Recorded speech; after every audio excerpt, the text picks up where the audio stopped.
चलिए आज फिर हम पुनः चर्चा करेंगे कि भारत में राष्ट्रवाद से आप क्या समझते हैं। इससे पहले हम लोगों ने राष्ट्रवाद का परिभाषा देखा था। भारत में राष्ट्रवाद का उदय किन कारणों से हुआ, एक एक कारणों की हम लोगों ने चर्चा भी की थी। फिर हम लोगों ने पढ़ा था रॉलेट एक्ट के बारे में, और हमने रॉलेट एक्ट के बारे में बताया था कि इसे काला कानून या काला अधिनियम के नाम से जाना जाता है।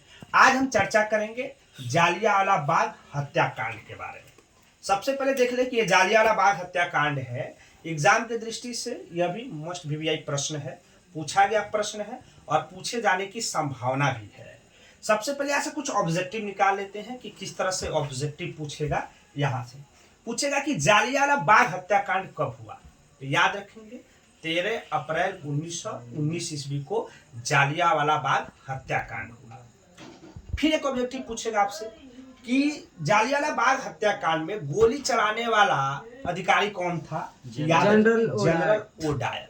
क्या याद रखेंगे? General O Dyer.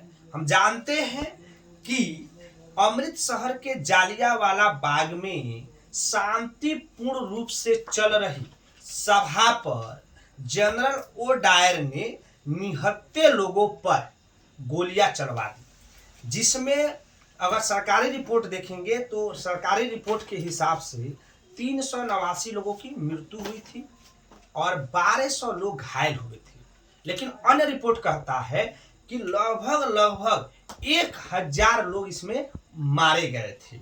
और उसके बाद देखेंगे जब ये घटना उजागर में आई तो महात्मा गांधी जी ने इस घटना से दुखित होकर केसर हिंद की उपाधि जो मिली थी उसे वापस कर दी थी। तो प्रश्न क्या पूछेगा कि जालियांवाला बाग हत्याकांड से आप क्या समझते हैं, तो लिखिएगा कि रॉलेट एक्ट कानून के विरोध के तहत 6 अप्रैल 1919 ईस्वी को देश में देखा जाए तो देशव्यापी हड़ताल की योजना की गई थी।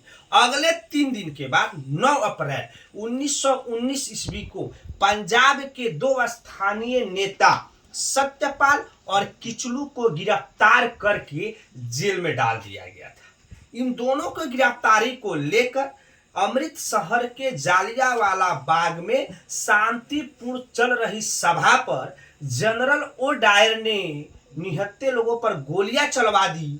इसी घटना को जालियांवाला बाग हत्याकांड के नाम से जानते हैं। बस यही प्रश्न को आपको बार बार रिपीट करके लिख देना है, जालियांवाला बाग हत्याकांड। आगे पढ़ेंगे आपको कि खिलाफत आंदोलन से क्या समझते हैं।